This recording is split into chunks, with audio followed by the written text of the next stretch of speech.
What's up, YouTube? This is Too Raw for TV. So, I am very aware that some of my subscribers are much younger than I am.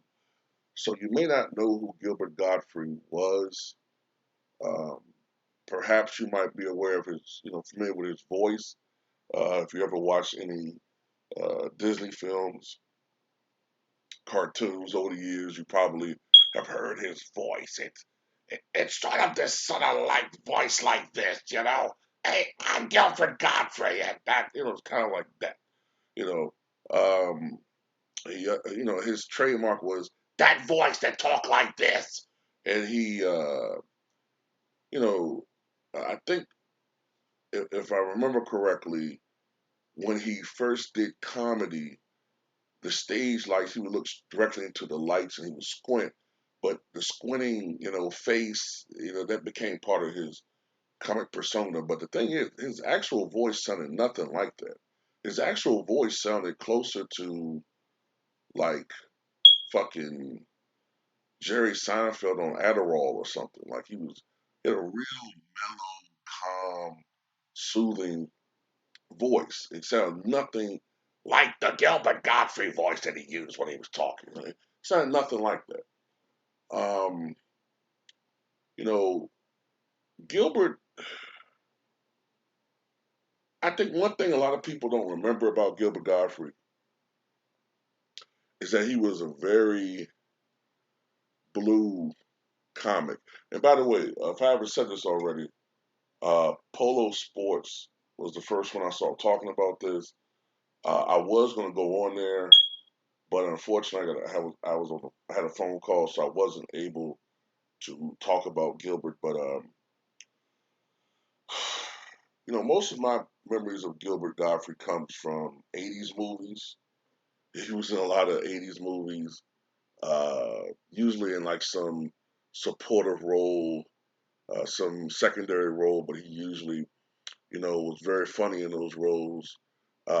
This is before my time, but I also know that he was on Saturday Night Live in the early 1980s. Now, this was after the Ready for Primetime players, that made Saturday Night Live a hit. Like I'm talking about John Belushi, Chevy Chase, Dan Aykroyd, Bill Murray after Chevy Chase left, Jane Curtin, Gilda Radner, and what was her name?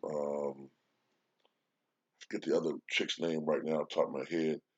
But after that crop left, before the mid '80s, there was a weak period.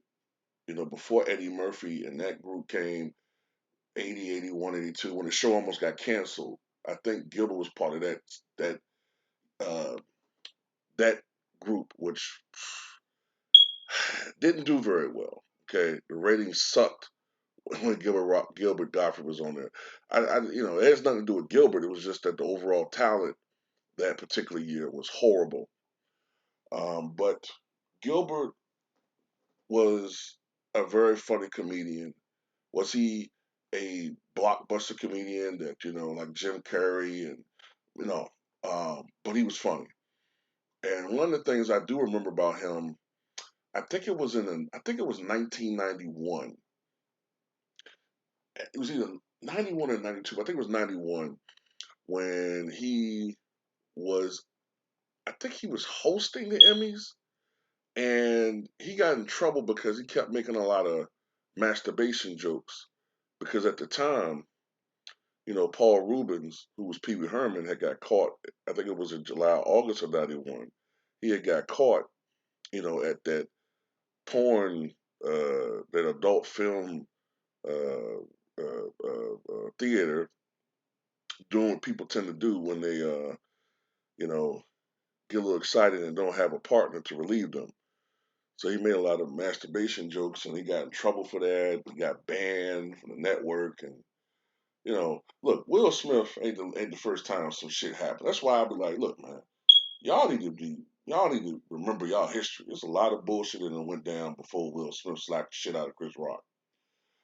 But I think he'll probably be best remembered for the parrot Iago on Aladdin. That's probably like the high point of his career.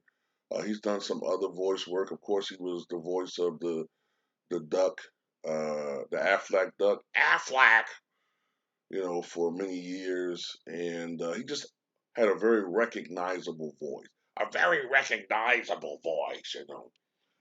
But yeah, this kind of hit me hard, man. Like a lot of these guys I grew up watching, are passing the scene. And I was just talking to somebody about this. Um, it was just what it was just last September when Norm Macdonald passed away, and Bob Saget was a good friend of Norm Macdonald, and he was one of the persons that was publicly speaking about Norm Macdonald on his YouTube platform and all that, and then he passes away. And then one of the big persons that was speaking about Bob Saget was Gilbert Gottfried, and now this happens. But they weren't old; they were all in their 60s, but that's getting up there. But anyway, rest in peace, Gilbert Gottfried.